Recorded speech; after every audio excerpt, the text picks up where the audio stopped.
Shalom, saudaraku yang kekasih di dalam Tuhan, di mana saja engkau berada, kiranya damai sorga menyertai engkau. Sabat yang kudus telah mulai menambah sukacita dan kebahagiaan bagi setiap umat Tuhan ketika kita menyambut Sabat Tuhan yang kudus. Mari berdoa. Bapa di sorga, terima kasih untuk berkat-Mu sepanjang 6 hari di semua pekerjaan dan aktivitas kami. Tuhan jagai kami, Tuhan berkati.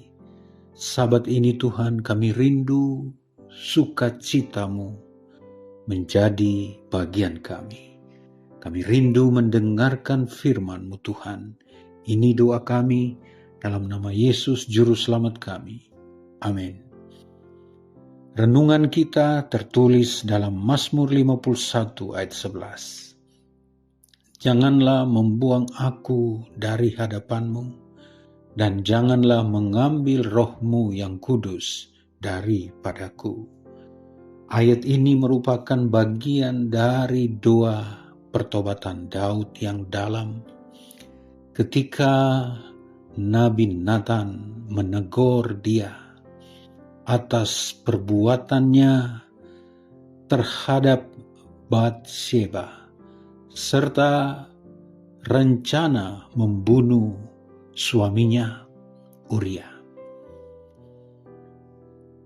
Daud datang dengan penuh kerendahan dan dia meminta, jangan membuang aku dari hadapan-Mu. Ungkapan ini menyatakan kepada kita bahwa bukan Tuhan yang membuang Daud, tetapi karena dosa Daud terbuang dari hadapan Tuhan. Daud menyadari bahwa dosa menciptakan jurang yang dalam, menciptakan jarak dalam persekutuan dengan Allah. Ia tidak hanya takut pada akibat dosanya, terutama karena kehilangan hubungan dengan Tuhan. Ketika perasaan menyelimuti Raja Daud soal ini, dia menjadi putus asa, tersiksa setiap hari oleh karena merasa terbuang dari hadapan Tuhan. Sesungguhnya Tuhan tidak pernah membuang kita. Tuhan tidak pernah menolak kita. Dosa kitalah yang membuat kita terbuang di hadapan hadirat-Nya. Ungkapan ini juga menunjukkan kerinduan Daud untuk dapat dekat kembali dalam hadirat Allah. Oleh karena kehilangan hadirat Tuhan adalah kerugian terbesar bagi Daud.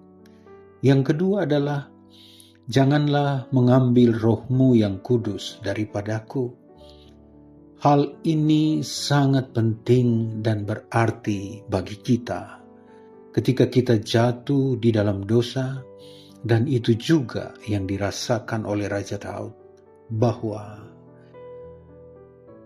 kehilangan hubungan akrab dengan Tuhan hanya dapat berlangsung ketika Roh Kudus menjamah hati saudara dan saya, menjamah hati Raja Daud. Inilah kebutuhan istimewa anak-anak Tuhan akhir zaman ini. Roh Kudus mampukan kami untuk terus peka di hadapan Tuhan. Hanya Roh Kudus yang memanggil Raja Daud untuk bertobat. Hanya Roh Kudus yang bergumul dengan Daud agar Daud menyadari dosa dan pelanggarannya, dan hanya Roh Kuduslah yang mengingatkan kepada kita umat-umat Tuhan agar dalam doa kita meminta tuntunan Roh Kudus menolong kita ke dalam semua kebenaran Tuhan.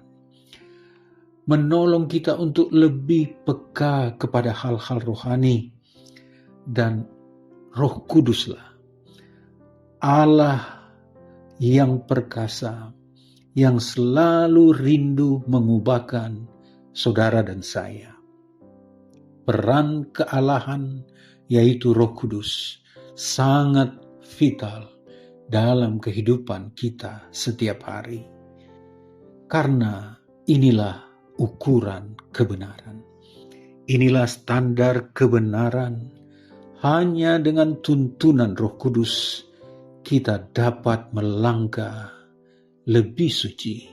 Kita dapat melangkah lebih baik. Hanya dengan Roh Kudus kita diubahkan menjadi anak-anak Tuhan yang lebih baik. Tanpa Roh Kudus kita tidak dapat melakukan apa-apa. Daud mengingat bagaimana kasih Tuhan, bagaimana cinta yang teramat dalam perlindungan dan kasih sayang. Semuanya itu dikerjakan oleh Roh Kudus. Bagian dari renungan kita sahabat ini adalah, mari kita datang dan memohon kiranya Roh Kudus menuntun kita, menolong kita untuk lebih setia, lebih baik, lebih kudus di hadapan Tuhan, sehingga hubungan dengan Tuhan semakin berkualitas senantiasa setiap hari. Kiranya doa kita sahabat ini adalah, Roh Kudus mengubah hidup kami ya Tuhan. Kiranya sukacita sahabat terus menjadi bagian saudara dan saya. Mari berdoa. Terima kasih ya Roh Kudus, atas undangan hadirat-Mu kami boleh menikmati Sabat.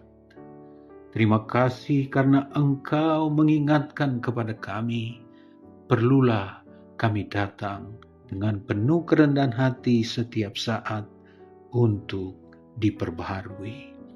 Terima kasih untuk Sabat-Mu yang kudus. Terima kasih ya Tuhan untuk kasih-Mu bagi anak-anak Tuhan, bagi kami orang-orang berdosa.